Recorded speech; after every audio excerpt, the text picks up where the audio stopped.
isa natin talong ating microwave or ating sunugin ng balat para lumambot. At then mag-grate tayo ng ating sweet potato at kalabasa, butter na flour, tapos may cornstarch at ating seasonings, tapos lagyan natin ng ating shrimp at green onions.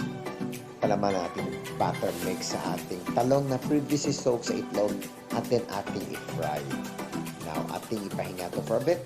And then after that, i-double fry natin sa air fryer or sa deep fryer.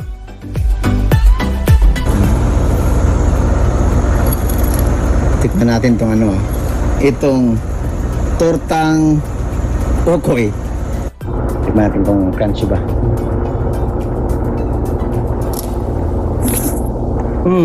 The best. Lamigat tayo.